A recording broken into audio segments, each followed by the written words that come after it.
afternoon. I call to This order the conference, meeting this of the conference is Metropolitan no Area longer Planning being Commission for recorded. This Thursday, conference will now be August recorded. 20th. Public announcement, please.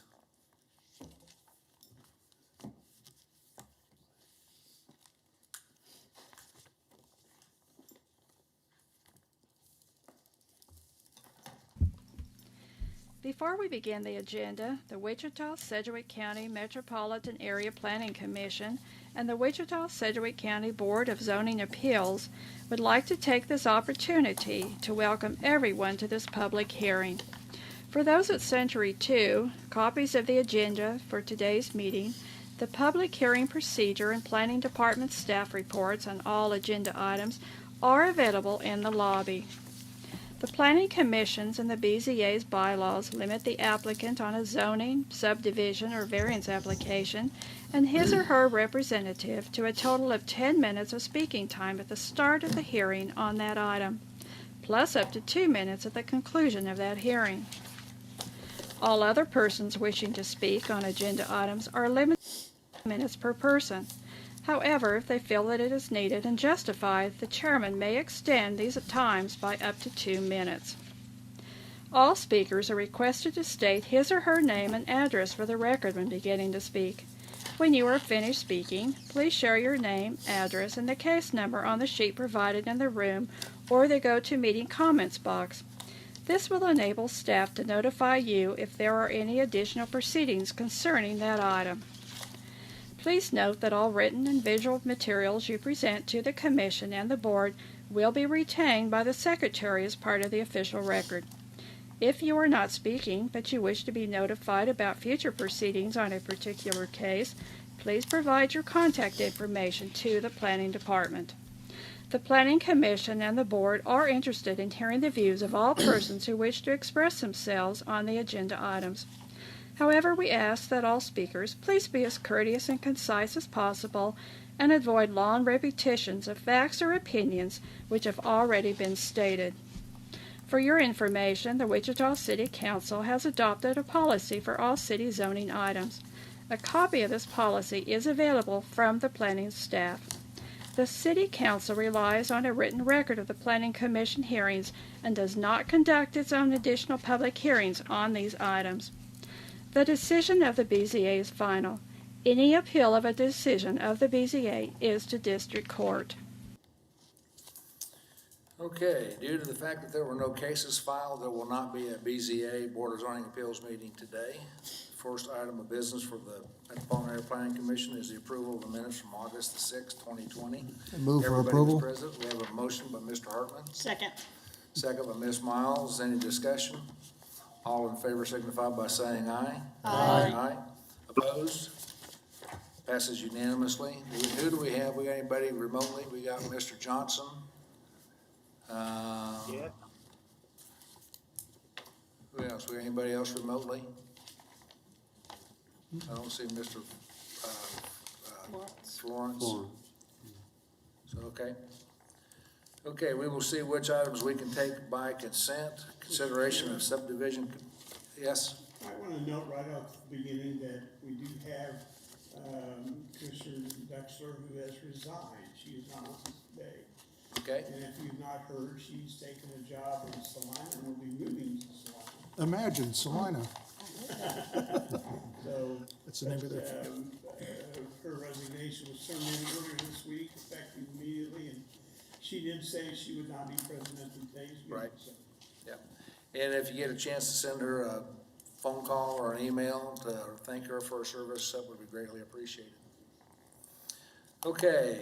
Consideration of subdivision committee recommendations. Agenda item 2.1 is a one-step final plat, Firefly Way, second edition, located roughly near East 29th Street North and North 127th Street East. Is there anybody on the commission wish to hear that item?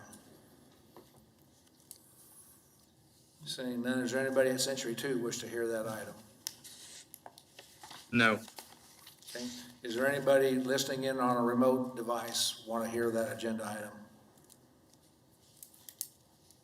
Hearing none, we will take that by consent. Agenda item 2.2 is a one-step final plat, Coyote Ranch Edition, located near North 143rd Street East and East 21st Street North. Anybody on the commission wish to hear that item? Seeing none, is there anybody at Century 2 wish to hear that item? No. Is there anybody listening in on another device wish to hear that item? Seeing none, we'll take that by consent. Is there a motion? Move that we approve items 2.1 and 2.2. Second. Approved by, motion by Mr. Green, second by Mr. Nix. Nix? My mind went blank. Hicks, Yes. right. I was concentrating. Leave me alone. All those in favor signify by saying aye. Aye. Aye. Any opposed? Passes unanimously. Okay, public hearing vacation items. Vacation of a platted 30-foot easement. This is agenda item 3.1. Vacation of a 30-foot street side setback near West Jenny Street and North Rainbows Lake Road, generally located southeast of West Central Avenue and 135th Street West. Anybody on the commission wish to hear that item? Saying none, is there anybody at Century 2 wish to hear that item? No. Anybody listening in on another device wish to hear agenda item 3.1? Seeing none, we'll take that by consent. Agenda item 3.2, vacation of a portion of a platted 10-foot utility easement located near South 111th Street West and West Kellogg Avenue. Anybody on the commission wish to hear that item? Seeing none, is there anybody at Century 2 wish to hear that item? Mr. Chairman, Yes, Mr. Johnson. I need to abstain from item 3.2. Mr. Bill Johnson will abstain from agenda item 3.2. No one at Century 2. Okay, no one at Century 2. Is there anybody listening in on another device wish to hear that item? Seeing none, we will take that by consent.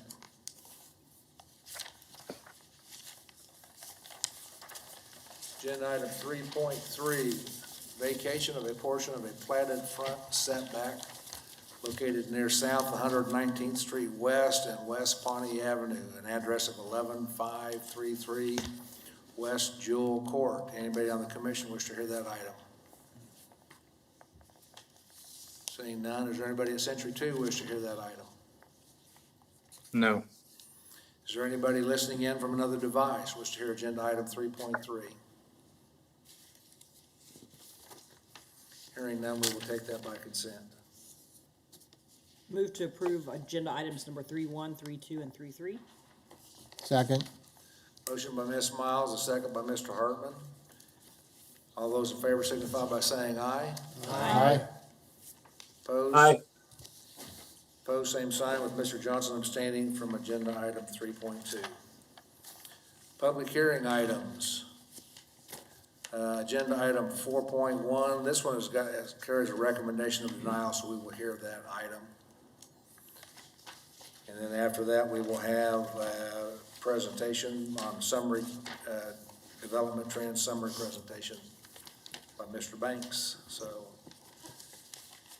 is Matt going to make the presentation on agenda item 4.1? Okay, thank you. Thank you, Mr. Chairman. Dave here out with planning staff. This is a request to rezone a single lot sitting at the northeast corner of Pine Street and North St. Francis. We're a block south of Murdoch. As you can see from the aerial, the property is presently zoned limited industrial. They are requesting central business district zoning.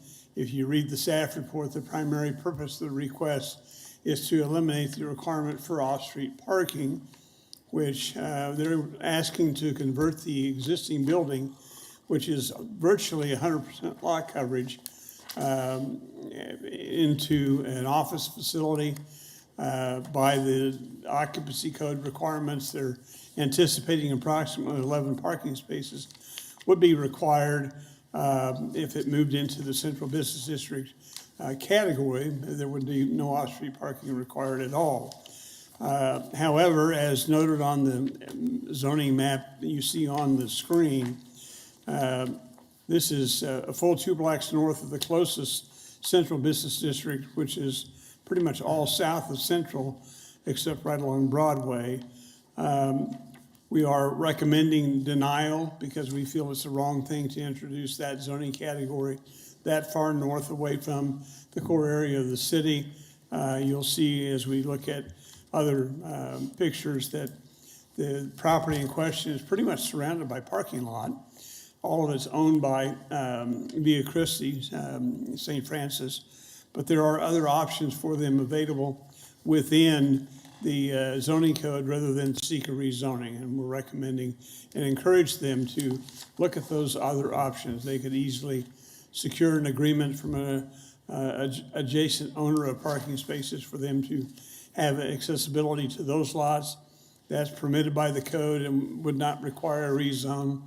Or they can seek a variance, and under the circumstances, we've granted variances in the past to grant relief for off-street parking for situations similar to this. And you'll see from the photo, there is adjacent on-street parking that could easily accommodate what they're wanting to do. So Jim, go ahead. You can see this is the aerial, and you'll see as the property is outlined in the red, and it's pretty much 100% lot coverage on the lot in question. Next, please. That's just showing where the property is located per the comprehensive plan. The use is fine. In fact, it's permitted by the zoning in the category that it's within. This is the property in question. I'm looking northeast at the site from in the intersection of Pine and St. Francis. And you can see how the building sits in relationship.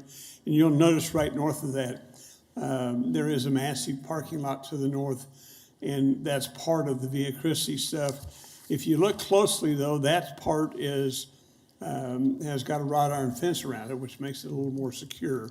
But there's other parking I'll show you available with other photos. But if you look along the south side of this building, which would be the north side of Pine Street, you see the recess angle parking along the south side of the building. That's in the right of way. It doesn't count as off-street parking, but it's similar to what we've done with other variances in this kind of condition. And so we think that would be a better method than rezoning the property. Next photo, please. Just a series of other pictures. That's kind of looking north. You can see how it comes right out to the property line along St. Francis. That's the edge of the sidewalk is the edge of the property line. So next, that's a shot actually looking north of the property along Vine. And again, you can see how the angle parking is available. That location actually is across the street from the building that's used by the Sedgwick County ambulance facility. So there really isn't an issue with anything going on around there at all. And just a series of other ones. This is looking north. It's right along what would be the east side of the building and north along the alley. I show this one because two things. The owner of the building that sold it to the applicant also owns this abandoned single-family home that's also zoned industrial. And that one really needs to be just torn out and could easily be made additional parking in that area. So there's ways to work out the other problems. Next one, Jim. This is looking south. I'm further north along the alley looking south, but you see the wrought iron fence that separates a lot of the parking that Via Christi owns, but you also see along the alley we have a number of stalls right along that fence that's easily accessible and not secured by the fence, that could be secured by an agreement with the owners to provide additional parking to their facility. So we think there's all kinds of other solutions. That's another shot, the same thing. I'm just looking kind of west away from the site and across the parking lot owned by Via Christi. Go ahead, Jim. That's the ambulance facility that's across the street to the south, across from where their angle parking is on the south side of the building of the subject of the applicant's property. To the southeast, that is the old Metro Meridian or Metro Midtown school building that no longer is had by the school district. It's privately owned, but that is a huge parking area around that, right across the street, catty corner from this location. So there's multiple options for other properties in the area. North along St. Francis. I think the next one is looking south along St. Francis, just to show you what is in that area. So that's looking west along Pine. So our recommendation is denial. We think they've got other options available than rezoning the property, and so we're recommending that be done. I've reached out repeatedly to the applicants by email and by phone messages that I have left, and I have not heard back from them lately. I even tried again this morning to make phone calls, and it's two individuals that own this facility. They each have separate phone numbers. I called each one of them, and all I got was a voicemail. So with that, I'll be happy to answer any questions. And before we go to the owners, we have a staff question. Mr. Green? Yeah, Dave, what is, other than the parking requirement being waived, what other advantages to them would there be if they did get the CBD? Really none. Okay. I mean, everything they're wanting to do on site going forward is permitted in the LI district. So they're not getting any use advantages beyond eliminating the off-street parking requirement. Are there any tax advantages that you'd be aware of? No. Okay. They're taxed based on use and occupancy, not by zoning. Secondly, you said that they would need 11 parking spaces? Is According that to the correct? information they provided, based on what I understand their architect told them, based on the occupancy they're making in the building and the code requirements of relating that to parking, it results in 11 off-street spaces in the LI district. And When they were applying for the zone change, was the opportunity for a variance presented to them at that time so that they wouldn't go through this whole procedure? No, I was not the one that took the application in, and I don't know that got necessarily fully discussed with them. I did talk to them about that as the staff report got prepared and presented to them almost a month ago. And they said, well, they'll talk amongst themselves and visit with their architect, and they'll get back to me, and I've heard nothing. Now, we denied this today, would they then have to refile new application? Well, they would have the ability for a variance? Yes, there would have to be a new application made to seek a variance unless they could secure a agreement with the adjoining landowner to use available spaces there, which is, they just provide a copy of that written agreement, and they can get their occupancy permit and go forward. And how many the diagonal parking spaces there on Pine would You know, I did not estimate there? count them, but there's 15 at least. Along the south side of that building would be at least that many along there. Oh, really? Yeah, there's quite a few spaces that would be 10 to 15. So there were more than likely enough along the south side that are already laid out as ankle spaces if they would pursue that as a solution. Okay, that's all, thanks. David? Dave, just one question. If this is looked at administratively for parking, would it address handicap parking? Would that be? Handicap parking is going to be an issue they'll have to discuss irrespective of what they do. So, yeah, and that's done through the building department when they seek their occupancy permit, yes. Thank you. Other questions for staff? Any questions, Mr. Blick? Okay. Okay. Do we have anybody representing the owners, or the owners online, or their representatives? If they would like to speak, let me know, and you will have 10 minutes.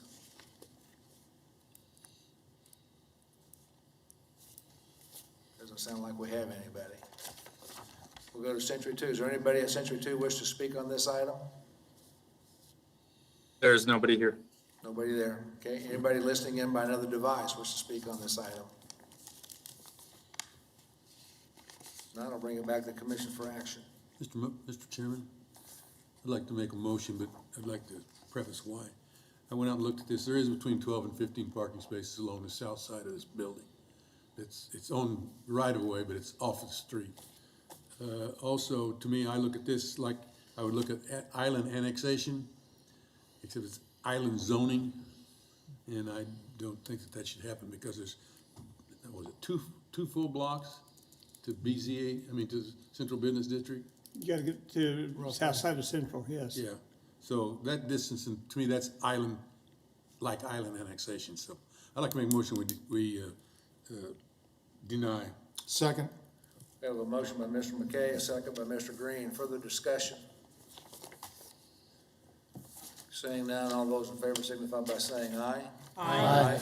Opposed? Aye. Passes unanimously. And Mr. Chairman, for the record, I will, this did go to DAB 6, and they did vote to recommend that it be denied per staff recommendation as well. Okay. That's the last of our action items, as near as I can tell. Wow. Is this the shortest meeting in the history of? Okay. Mr. Banks, are you ready to do your presentation on development trends? Yes. Stephen Banks, Metropolitan Area Planning Department. This is for the 2020 development trends, which looks at activity from 2019 for building permit, subdivision, and buildable vacant lot activity. Next slide. I'm going to start with building permit activity, where in residential we saw a slowdown. There was basically a decrease in employment along with lagging job prospects, actually falling even behind the U.S. job market in the Wichita area. Trade tensions and sanctions with China were making markets jittery and buyers hesitant, and the grounding of the 737 MAX created job uncertainty in the Wichita market. Along with that, 2017 and 2018 saw a large extent of commercial building activity that made for a very tight labor market for residential contractors. Next slide, please. For commercial activity, it was generally good in 2019. I should say 2019, but 2018 was also a very good year. Commercial construction was not as volatile at this point, as many of these projects were already long in the pipeline. Overall, the number of 2019 commercial permits were down, but projects were larger, keeping commercial contractors busy. Next slide. For subdivision activity, things kind of took a flip-flop. Commercial saw a slowdown. Subdivision in contrast with the jitters over China trade and the 737 MAX program were affecting longer-term prospects, and commercial subdivision activity therefore declined. The exception was industrial plats, which took a small uptick, but industrial properties had been pretty tight already. On the residential side of subdivision, it was a positive outlook. The low interest rates that came into play from the Fed and very tight supplies in the market were pushing demand, with expectation running high for 2020. And the easing of commercial activity helped residential contractors on the employment side. For buildable vacant lot activity, next slide. Vacant buildable lots are defined as lots in Wichita which are subdivided, zoned single-family or two-family residential, and have the following municipality services in place: public water, sewer, and paved streets. Next slide. Once these services are in place, then a permit can be obtained to build a home, and that's why we called it buildable vacant lot. This does not include infill lots except in the case of major replatting or building of new municipal service in the what we call the central statistical development area, which you can pretty much equate with the established central area. Buildable vacant lots saw a substantial increase for 2019. Again, low interest rates and a tight market. Zillow was saying that we had a very hot market here in Wichita, and the building of homes continues to be strong despite COVID-19. So as long as all these trends continue, even though we ended up with a very high supply of buildable vacant lots over the 3-year threshold, as long as these factors continue, I don't see a reason to be concerned about the supply at this time. So that's an overview of the report. If you have any questions about the numbers or methodology and so forth, I'd be happy to answer those. Questions for Mr. Banks? Mr. Foster? Stephen, one of the important things about a lot of our recent cases related to TF3 zoning are the infill lots. Can you just give us a gut reaction? Are these filling in the established area? How is that going? We are seeing a lot of activity. It's kind of tapered off over the last year or so, but they're still happening. The central DCA hasn't seen as much activity. It actually kind of decreased during 2019 from, I think, 88 permits in 2018 to 44 net units in 2019. But some of that, I think, is due to some pressure with immigration policy, and what we're seeing, at least anecdotally, we'll wait to see what the census says, that there's been some decrease in population in the ECA. Any other questions? Mr. Blick, Mr. Johnson, you guys okay? I'm fine. Okay, we're good. Okay, Mr. Foster? Kind of a similar question is, we've looked at a lot of cases, I'd say over the past couple of years related to multifamily, and we've looked at plats and things. Can you compare the activity? It seems that multifamily has grown a fair amount. Yes. Can you yeah. talk about the trend of that? In fact, if you want to turn to page 14 in the report, we show regional new residential units, and the 3 to 4 family and 5 or more family, those numbers have been up. They really took a big uptick in 2015 and 2017. The problem with multifamily is we often see large amounts, starting to come online, and then they have to wait for the market to catch up with the number of units. But I think we're still seeing that kind of activity occurring, and I don't expect it to decrease once, there's the occupancy comes back up to par, because right now enough of those units are vacant that they're just waiting before they would invest more. Okay, Mr. Foster? Final question. During the comprehensive plan process, one of the discussion points was developing metrics for measuring the comprehensive plan. Based upon, I mean, this information is very important. How would you compare that? Do you find this is a really good metric and it's working well?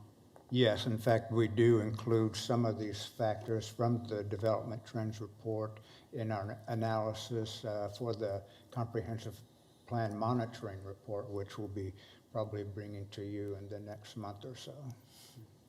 Thank you. Okay, thank you. Anybody else? Thank you, Mr. Banks. Appreciate that Okay. report. Okay, before we close out the meeting, just let everybody know that the first business item of the next meeting we have will be to elect a new chairman and vice chairman. So put that on your agenda item. I know that at least one person is said that he would be willing to serve, but there can be other nominations. So think about that, and we will have that decision before we begin the next meeting, or at the very beginning of the next meeting. With that, we stand adjourned.